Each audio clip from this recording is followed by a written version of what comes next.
Good morning students. BSc part 1 के paper 3 में हम एम्ब्रियोलॉजी के बारे में पढ़ रहे थे। पिछली क्लासेस में मैंने आपको ब्लास्टुलेशन के बारे में बताया था। एम्ब्रियो के डेवलपमेंट के दौरान जब गैमीट्स का फॉर्मेशन होता है और उनके फ्यूज़न से जाइगोट बनता है तो उसमें पहले क्लीवेज होता है, सेल्स लगातार मल्टीप्लाई होती हैं, मल्टीसेलुलर मास बनता है और उससे गैस्ट्रुला का फॉर्मेशन होता है। अब हम आगे के डेवलपमेंट की बात करेंगे एम्ब्रियो में। तो ब्लास्टुला बनने के बाद जो नेक्स्ट स्टेज आती है एम्ब्रियो के डेवलपमेंट में वो है गैस्ट्रुलेशन। स्टेज है गैस्ट्रुला और उसके बनने की क्रिया या जो प्रोसेस है वो गैस्ट्रुलेशन कहलाता है। लेकिन उससे पहले हम बात करेंगे फेट मैप्स की, क्योंकि गैस्ट्रुलेशन या जो गैस्ट्रुला स्टेज है वो स्टेज है जिसमें कि एम्ब्रियो में 3 जर्मिनल लेयर्स का फॉर्मेशन होता है। और ब्लास्टुला के जब बन जाता है तो उसमें कुछ ऐसे एरिया बन जाते हैं जो ये इंडिकेट करते हैं कि एम्ब्रियो का कौन सा पार्ट चलकर आकर कौन सी जर्मिनल लेयर में इन्वॉल्व होगा या एम्ब्रियो का कौन सा पार्ट बनाएगा।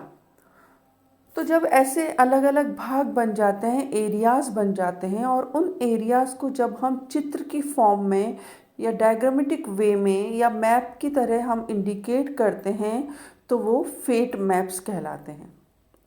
तो फेट मैप्स क्या है? These are actually chart showing the fate of each part of an early embryo. मतलब एक ऐसा चार्ट है जो हमें एम्ब्रियो के हर एक पार्ट का क्या फेट है, आगे क्या भविष्य है, क्या फ्यूचर है, वो आगे चलकर एम्ब्रियो का कौन सा पार्ट बनाएगा, ये इंडिकेट करता है, ये बताता है।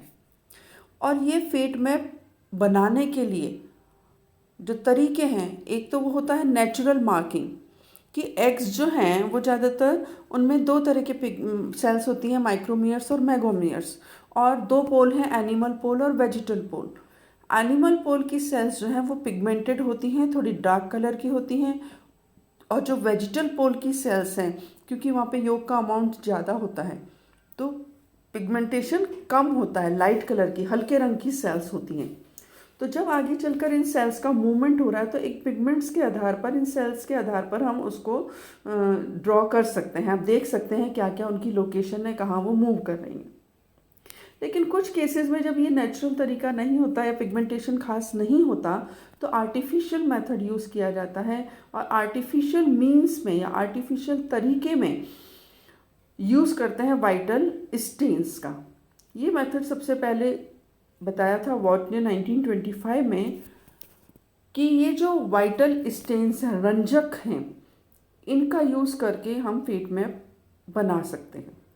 अब ये वाइटल स्टेन्स क्या है? वाइटल स्टेन्स वो स्टेन्स या वो रंजक हैं जो कि लिविंग सेल्स को स्टेन करने के काम में लिए जाते हैं। इनकी खास बात क्या है कि ये जो वाइटल स्टेन्स हैं उन्हीं सेल्स तक रेस्ट्रिक्टेड रहते हैं जिन पर इनको अप्लाई किया गया है।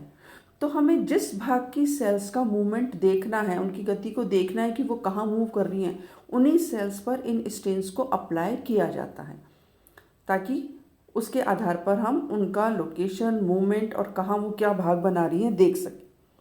दूसरी बात ये है कि जब ये वाइटल स्टेन अप्लाई करते हैं हम लिविंग सेल्स पर तो उसकी एक्टिविटी पे कोई प्रभाव नहीं पड़ता, यानी नेचुरल जो क्रियाएं हैं सेल्स की वो चलती रहती है, होती रहती है, उन पर इन स्टेन्स का कोई प्रभाव नहीं पड़ता, इसलिए इनको वाइटल स्टेन्स को यूज़ किया जा सकता है। अब ये वाइटल स्टेन जो है वो क्या है? मेनली जो इसमें यूज़ होते हैं वो है नील ब्लू सल्फेट, न्यूट्रल रेड और बिस्मार्क ब्राउन। तो इन स्टेन को यूज़ करके ये मैप्स बनाए जा सकते हैं जो कि फेट मैप कहलाते हैं, और आगे फ्यूचर उस एम्ब्रियो पार्ट का क्या है पता पड़ता है। ये देखिए अलग अलग फेट मैप दिख रहे हैं, अलग अलग एरियाज बन गए, इनको प्रिजम्पटिव एरियाज कहते हैं, संभावित क्षेत्र।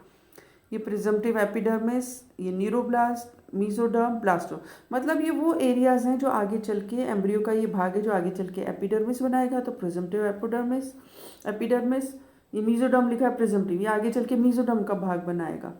इधर नोटोकॉट का भाग बनाएगा तो नोटोकॉट, ये अलग अलग है। ये एम्फीबिया में है, टेलियोस में, रेप्टाइल्स और बर्ड्स में इस तरीके का फेट मैप बनता है।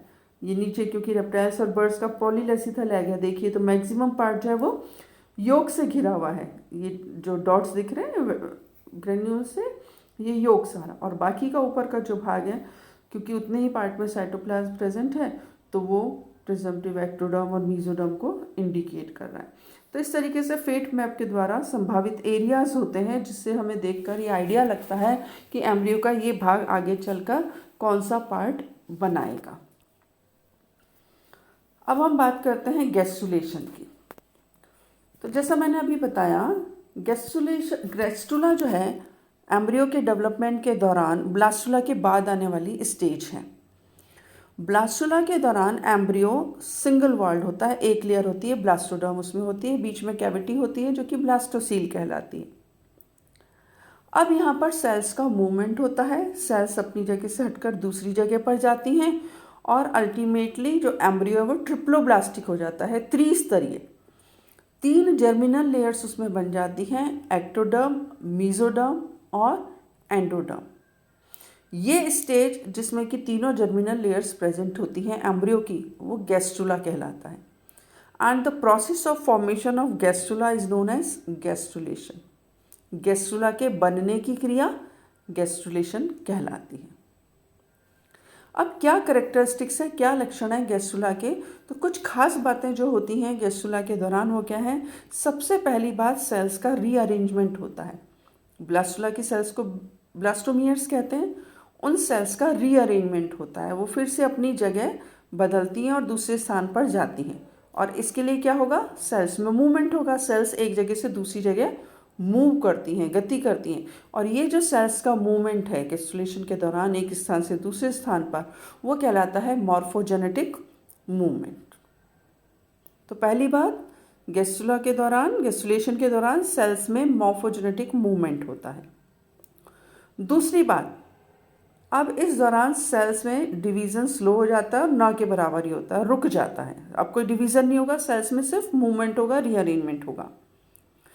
तीसरी बात, एम्ब्रियो में ग्रोथ नहीं होती, एम्ब्रियो के साइज में कोई चेंज नहीं होगा, सेल्स का मूवमेंट होगा, रिप्लेसमेंट होगा, रीअरेंजमेंट होगा, लेकिन एम्ब्रियो का साइज सेम रहता है, वही रहता है।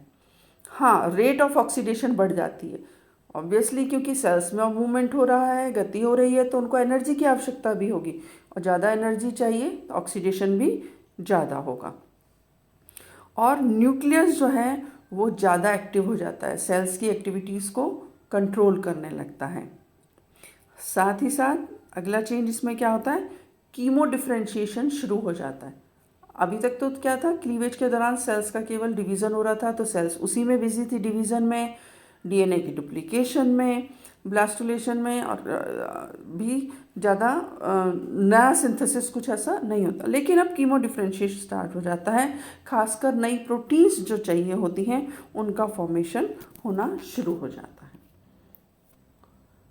अब ये जो गैस्ट्रुलेशन का प्रोसेस है, इस दौरान जो मॉर्फोजेनेटिक मूवमेंट्स मैंने आपको बताया मेनली 2 तरह के होते हैं, एपिबोली और एम्बोली। एपिबोली वो मूवमेंट होते हैं सेल्स के जो एम्ब्रियो के बाहर की सरफेस पर होते हैं, बाहर की तरफ होते हैं। और एम्बोली जब ब्लास्टोमियर्स के मूवमेंट अंदर की तरफ होते हैं एम्ब्रियो के, तो वो एम्बोली कहलाता है। तो ये होता है मीजोडर्म और एंडोडर्मल सेल्स में, जिन सेल्स को बनाना है, और एपिबोली होता है उन सेल्स में जिनको एक्टोडर्म बनाना है। तो बाहर की जो सेल्स हैं, जो मैंने बताया था अभी एरियाज बन जाते हैं, प्रोस्पेक्टिव एक्टोडर्म एरिया, वो वाला एरिया है, मेनली माइक्रोमियर्स होती हैं इसमें, जो माइक्रोमियर्स होती हैं वो एक्टोडर्म बनाती हैं। और माइक्रोमियर्स की टेंडेंसी होती है कि उनमें डिवीज़न तेज़ी से होता है, तेज़ी से वो डिवाइड होती हैं, उनकी संख्या बढ़ती है। और दूसरी बात यह है कि सेल्स फ्लैट होती जाती है, चपटी होती जाती है। तो जैसे जैसे इन माइक्रोमियर्स की संख्या बढ़ेगी, उनका नंबर इंक्रीज होगा, वो फैलती जाती हैं और स्प्रेड होके एम्ब्रियो को बाहर से चारों की तरफ से घेर लेती हैं और एक्टोडर्म का निर्माण करती हैं। तो ये प्रोसेस एपिबोली कहलाता है। और एम्बोली के दौरान वो सारे मूवमेंट हैं जो सेल एम्ब्रियो के अंदर की तरफ होंगे, तो उन सेल्स में होते हैं जिनको मेसोडर्म बनाना है या एंडोडर्म बनाना है। तो ये जो मूवमेंट है एम्बोली, ये भी अलग अलग तरह के होते हैं। इसमें से पहला मूवमेंट है वो इनवेजिनेशन। इनवेजिनेशन, इस दौरान क्या होता है कि सेल्स एक पॉइंट पर, मेनली वो पॉइंट होता है एनिमल पोल और वेजिटल पोल के बीच का पॉइंट, जहाँ पर सेल्स अंदर की तरफ धंसने लगती हैं। इन सेल्स के शेप में थोड़ा सा चेंज होता है और उन पर प्रेशर पड़ता है, जिससे वो अंदर की तरफ धंसने लगती हैं या अंदर सिंक होने लगती हैं, डूबने, जैसे ब्लास्टोसील होती है अंदर कैविटी, उसके अंदर धंसने लग जाती हैं। जिसके कारण क्या होगा, धीरे धीरे वो ब्लास्टोसील तो डिसअपियर होती है और एक नई कैविटी बन जाती है जिसे आर्केंट्रॉन कहते हैं। तो इस तरह का जो मूवमेंट है या जो सेल्स होती हैं वो आगे चल के मेसोडर्म बनाएंगी, जो अंदर धंस गई, मेसोडर्म और एंडोडर्म वो बनाती हैं। अगली तरह का ये देखिए डायग्राम में दिखाई दे रहा है, ये सेल्स है एनिमल पोल, वेजिटल पोल, ब्लास्टोसील दिखाई दे रही। ये नीचे की तरफ देखिए वेजिटल पोल की सेल्स अंदर धंसने लगी, धीरे धीरे ये आगे बढ़ती जाएंगी अंदर, तो एक नई कैविटी बन जाती है आर्केंट्रॉन। और ये आर्केंट्रॉन का जो ओपनिंग है बाहर की तरफ वो कहलाती है ब्लास्टोपोर। तो ये जो ओपनिंग बन जाती है ब्लास्टोपोर कहलाता है। और इसके जो दोनों लिप हैं या किनारे हैं वो ब्लास्टोपोर लिप कहते हैं। डॉर्सल साइड वाला डॉर्सल लिप कहलाता है, वेंट्रल वाला वेंट्रल लिप, और लेटरल वाले इसके लेटरल लिप्स कहलाते हैं ब्लास्टोपोर के। तो इस तरीके से सेल्स में मूवमेंट होता है। दूसरी तरह का मूवमेंट जो है वो होता है इन्वोल्यूशन। इन्वोल्यूशन के दौरान सेल्स अंदर टर्न होती है या इनरोल मूवमेंट होता है, अपने आप अंदर की तरफ घूम जाती हैं सेल्स। तो ये देखिए यहाँ पर जो सेल्स दिखाई दे रही हैं, एक्टोडर्म की सेल्स, क्योंकि जब लगातार डिवाइड हो रही है और उनका प्रेशर पड़ रहा है इनके ऊपर, बीच वाली जो प्रोस्पेक्टिव मेसोडर्म जो फेट मैप में मैंने आपको बताया उन पे प्रेशर पड़ रहा है, तो वो आगे की तरफ मूव होती जाएंगी और आगे आती आती ये ब्लास्टोपोर जो अभी मैंने बताया था उसका लिप है डॉर्सल लिप पे आ जाती है। अब यहाँ पर आगे आगे गैप है, देखिए ब्लास्टोपोर है, तो अब कहाँ जाएंगी सेल्स, अपने अंदर आप अंदर की तरफ लुढ़कना शुरू कर देती हैं, अंदर घूमना शुरू कर देती हैं अपने आप। तो ये इन्वोल्यूशन कहलाता है। अब इन्वोल्यूशन के साथ साथ इसमें दो प्रोसेस होते हैं, एक है कन्वर्जेंस और दूसरा डाइवर्जेंस। कन्वर्जेंस क्या होता है, सेल्स का एक जगह इकट्ठा होना। तो जब माइक्रोमियर्स लगातार संख्या में बढ़ रही हैं, इंक्रीज हो रही हैं, तो वो पुश कर रही हैं प्रोस्पेक्टिव मेसोडर्मल सेल्स या नोटोकॉर्डल सेल्स जो हैं उनको, और वो नोटोकॉर्डल सेल्स जब ब्लास्टोपोरल लिप पर पहुंची आई तो चारों तरफ से इकट्ठी होकर यहाँ आ रही हैं, तो वो कन्वर्जेंस हो गया, एक जगह इकट्ठी हो गई। आगे जाकर उनको स्प्रेड होने का रास्ता नहीं मिला, ब्लास्टोपोर है, तो वो अंदर की तरफ अपने आप घूम गई, ये इन्वोल्यूशन कहलाता है। और अंदर जाने के बाद अब ये क्या करेंगी, सेल्स अपनी अपनी जगह पर जाएंगी। मेसोडर्मल सेल्स हैं वो मेसोडर्मल एरिया में जहाँ उनको बनाना है वहाँ जाएंगी। नोटोकॉर्डल सेल्स जो है वो डॉर्सल साइड पर ऊपर जाएंगी आर्केंट्रॉन की रूफ पर, तो ये कहलाता है डाइवर्जेंस। तो सेल्स पहले सब जगह से आके इकट्ठी हुई, कन्वर्ज हुई, अंदर लुढ़क गई, इन्वोल्यूशन हुआ, और फिर डाइवर्जेंस हो गया, अपनी अपनी जगह पर चली गई। तो इस तरीके से ये मूवमेंट इसमें होंगे। एक और मूवमेंट होता है एम्बोली के दौरान जिसे इंग्रेशन या पॉली इन्वेजिनेशन कहते हैं। जब सेल्स एक से ज़्यादा पॉइंट पर अंदर की तरफ धंसती हैं तो वो पॉली इन्वेजिनेशन कहलाता है। ये जनरली होता है रेप्टाइल्स और बर्ड्स में। अगली तरह का मूवमेंट एम्बोली का होता है डीलैमिनेशन।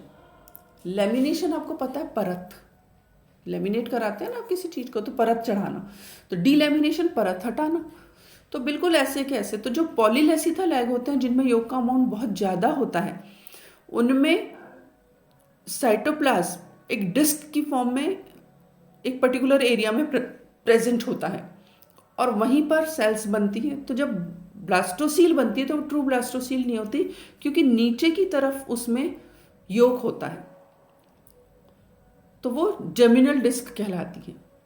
और अब जब गैस्ट्रुलेशन होता है इनमें, जैसे बर्ड्स के केस में, चिक के केस में, तो इस दौरान जो बाहर की लेयर है जिसे एपीब्लास्ट कहते हैं, उसमें जब सेल्स की पूरी लेयर एज सच उससे अलग हो जाती है और नीचे आके सिंक होके योग के ऊपर आके बैठ जाती है और हाइपोब्लास्ट बना लेती है, तो वो कहलाता है डीलैमिनेशन। ये देखिए डायग्राम में दिखाई दे रहा है, नीचे पहले ए वाले डायग्राम में बाहर एपीब्लास्ट है, नीचे इधर योक है, पर ये जब लेयर है यहाँ से, इससे पूरी की पूरी लेयर अलग होकर आके नीचे आ गई, हाइपोब्लास्ट बन गई, और अब ये जो कैविटी है वो ब्लास्टोसील कहलाती है। तो ऐसा बर्ड्स के केस में होता है।